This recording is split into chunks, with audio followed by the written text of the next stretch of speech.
Well, folks, you saw that debate last night, didn't you? I tell you what, if his choice isn't clear, I don't know. Oh, my Lord. Look, on a very serious note, and I mean, I'm being sincere. Donald Trump's is painfully uninformed. No, this isn't for cheering. I want to make an important point. And his policies are not very helpful for the country. But what bothers me about this race, and I know I'm sort of a one-man broken record on this, but what bothers me about this race is how palpable his cynicism is about the American people. You know, he acknowledged that he didn't pay taxes because he said because he's smart. Makes him smart. Tell that to the janitor in here who's paying taxes. Tell him my dad, who, when he was alive, busted his neck working 60 hours a week, paid all his taxes. Tell that your mothers and fathers who are breaking their neck to send you here, who are paying their taxes. No, I really mean it. It angers me. It angers me. He acknowledged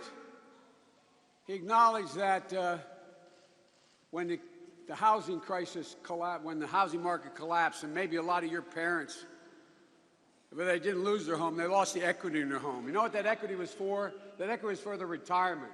Their equity was able to get your older sister or brother to school because they could borrow against it. That equity was their insurance. That equity was what gave them peace of mind when they got in bed. And this is a guy who said, and wants to be president, that it was good business for him to see the housing market fail. What in the hell is he talking about? No. Really, look, I've been there for 8 presidents, Democrat and Republican. I've disagreed and I've agreed.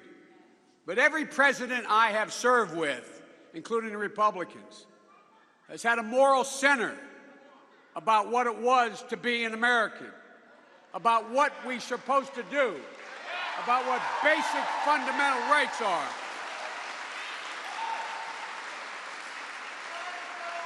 This guy, but I mean it, think about it.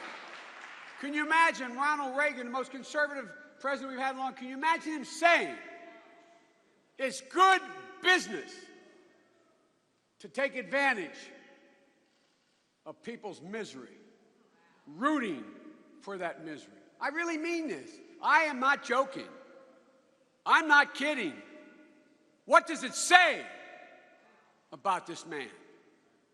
And he wants to be president of the United States of America. Ladies and gentlemen, you know, he does not have the basic fundamental sensibilities and values that almost every American politician, left, right, and center, I know have. They disagree on how to make things better for people, but they don't take pleasure from you're fired. They don't take pleasure from knowing that they will benefit. That's what Wall Street did. That's what Wall Street, the greatest allocator of capital in the history of the world, went awry because it decided that they could take advantage, betting against the American people. Folks, you know, it's not just those people who lost their homes. It's the business, Wall Street business that brought this all down, that put us in the place we are, that put us in the worst recession, short of a depression, in the history of the United States of America, and fundamentally impacted the entire world, fundamentally impacted the economy of the entire world. It's the reason we needed to change the rules on Wall Street. Business the vast majority of businessmen and women are decent. The vast majority of these folks, whether they're doctors or lawyers making a good salary but not in the top 1%, they're paying their taxes. They're going out and they're trying to make things better because they know it's about you guys. To make a profit's a good thing. But usually these guys go out there and the women go out there and they make products, they provide services. That's what I call business. That's what most of the good business people I know think of as good business.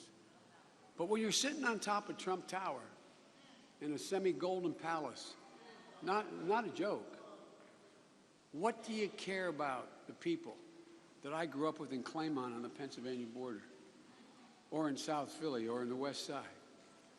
What do you think? Do you think they think that you should brag about profiting off their misery? I mean, I don't know why more people aren't talking about this. People like my mom and dad who busted their necks their whole life, worked and worked and worked to save so they could retire because they didn't want to be. How many times your parents tell you this? I never want to be a burden on my kids. I know I'm called middle-class Joe, and in Washington, that's not meant as a compliment. It means I'm not sophisticated. But let me tell you who built this damn country. The middle class built this country. I'm not joking. That's historical fact. That's why we're the most powerful nation in the world, because we have a middle class. It's not merely a matter of fairness.